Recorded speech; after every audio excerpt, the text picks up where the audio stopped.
Hi again, everyone. I'm Ollie Matthews. This is the Narcissistic Resistance, and this resistance video is sponsored by contribution from Treasure Travel. And here's your story. Fool me once, shame on you. Fool me for 48 fucking years, shame on me. Hi, Ollie.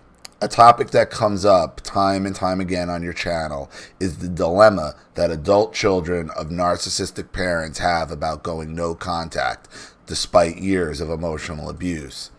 As is evidenced in most of the stories you read, no matter how horrendous the abuse, many adult children of abuse have a hard time breaking the trauma bonds and going against social expectations of family obligation.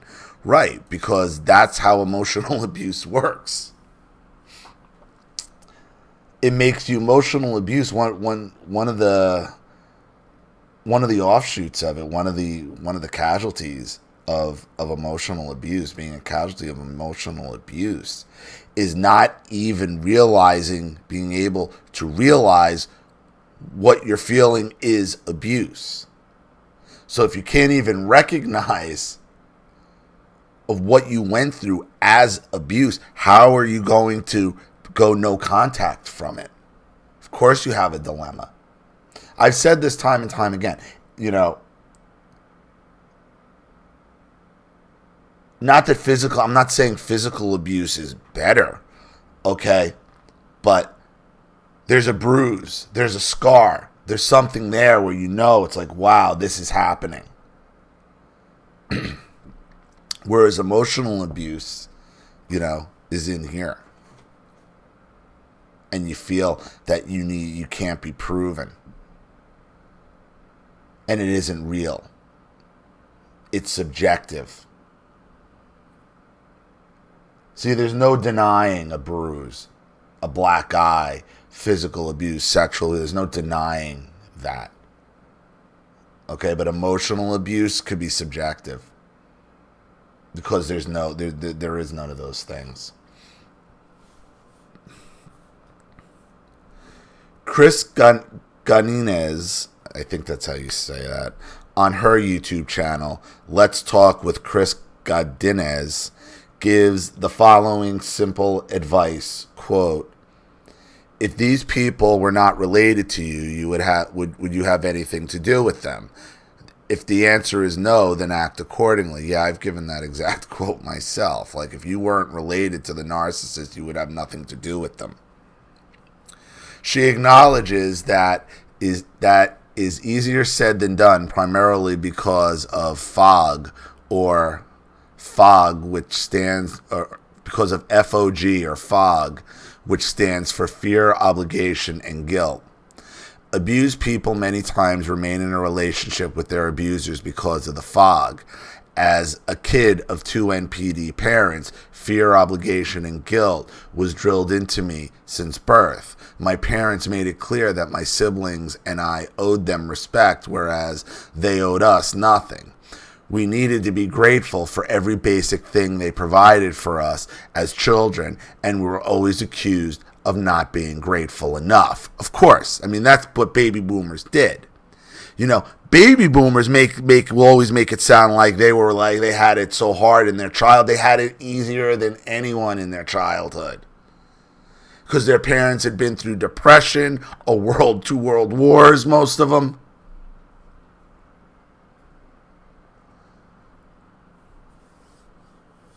Oh, God.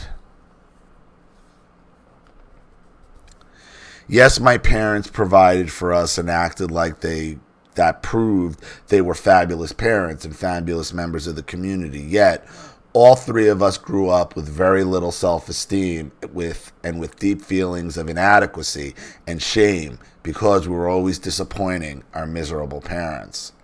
Leaving home at 18 was a major turning point in my life. I could not wait to get away from my parents and remember the day I loaded the car and the relief I felt as I drove the 1.5 hours north to college. I actually thought and hoped that living away from my parents would improve my relationship with them, but it did not.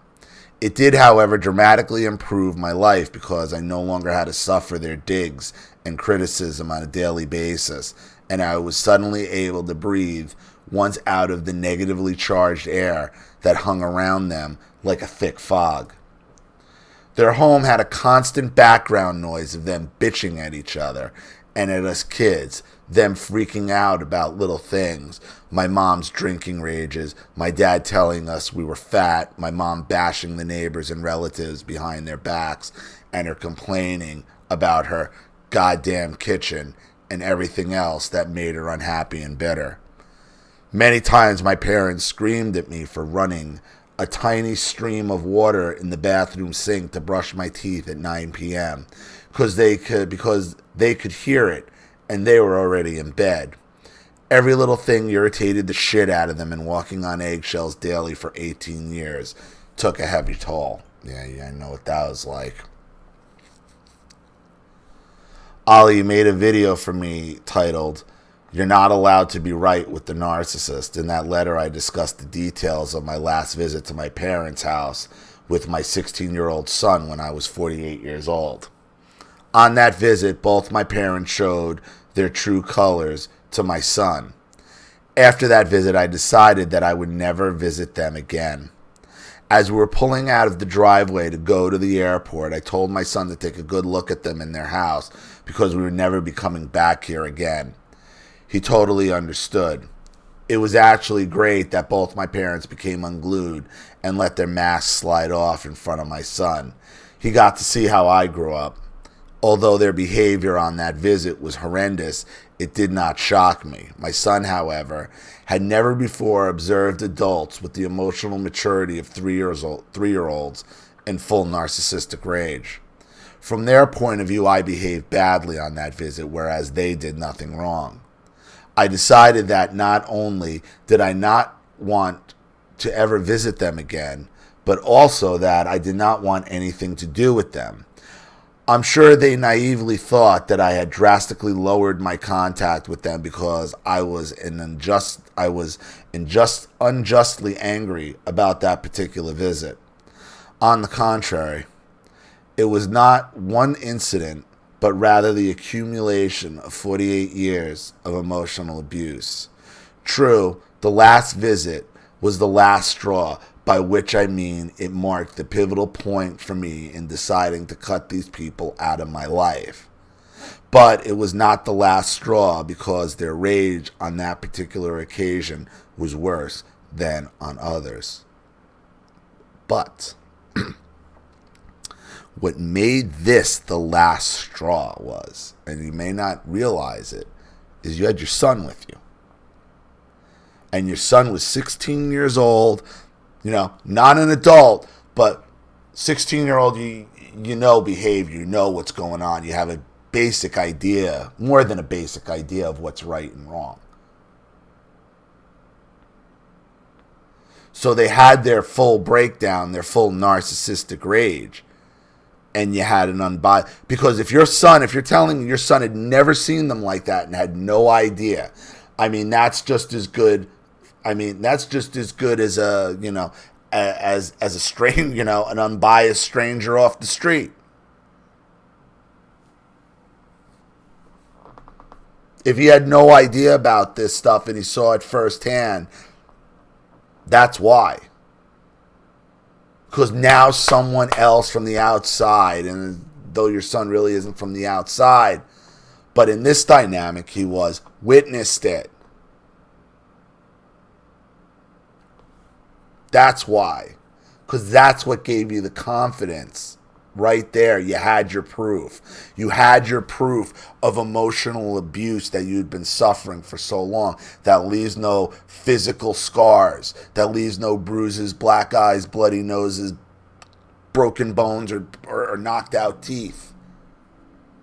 You had it. You got your scar. You got your emotional scar. And it was visible now because your son was there to witness it. And it was not the last straw for me for the reason that most people might assume. And that is that finally, after 48 years of cumulative emotional abuse, I was able to clearly see the extent of my parents' flaws.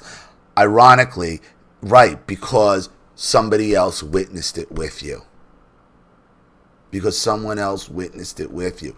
Because you think you needed that validation that you never needed. You never needed it. You could have done it at any time. But in your mind, you needed that. Because that brought your emotional scar to the surface. And now there it is. There's my proof.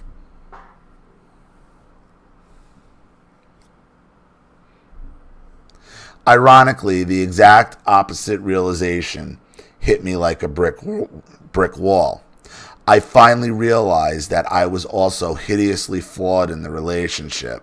My epiphany was about me, not them. I'm the one who spent the money and time to fly out there with my wonderful son.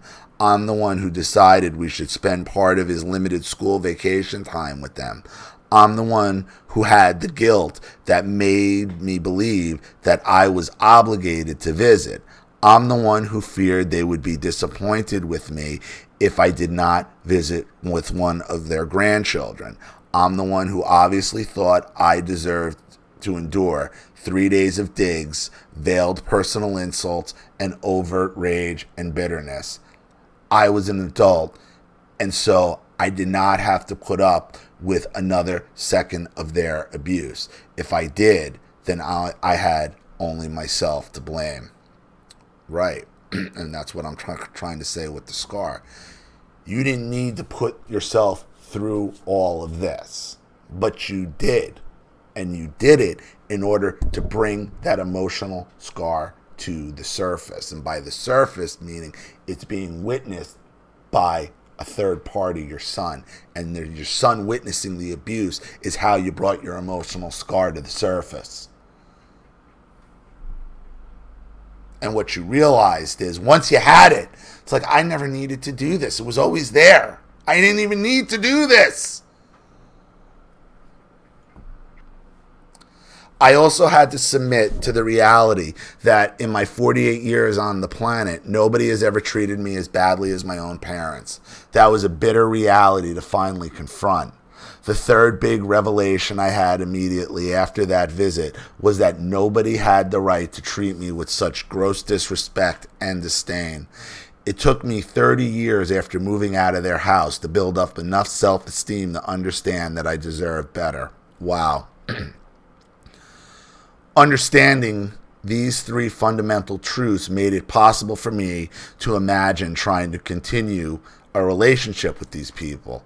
No contact was the only way for me to have peace. Although I initially tried a semi-no contact tactic for 2 years, I soon realized that I really wanted full no contact. I have been full no contact now for about 4 years.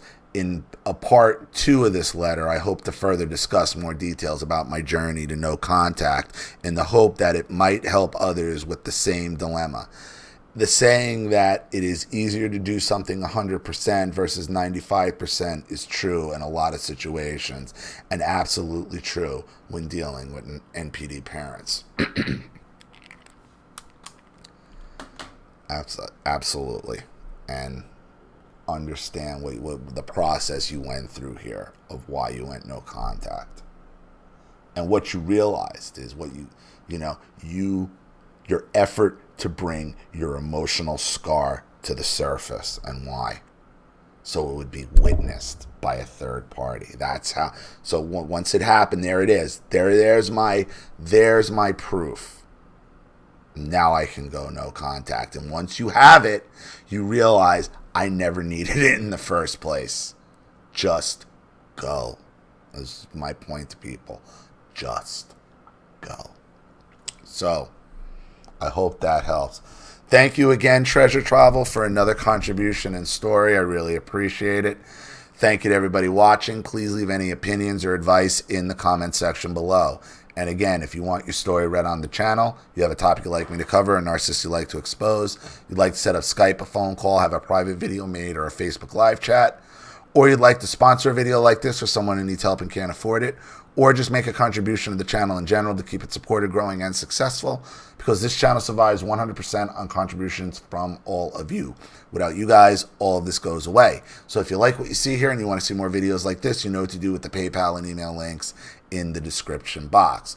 Also, please like and share this video anywhere you can.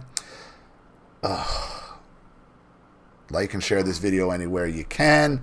Subscribe to my channel if you haven't, and be sure to click the subscription bell to be notified of all my video uploads. I'm Ollie Matthews. This has been the Narcissistic Resistance. Gym walkover time.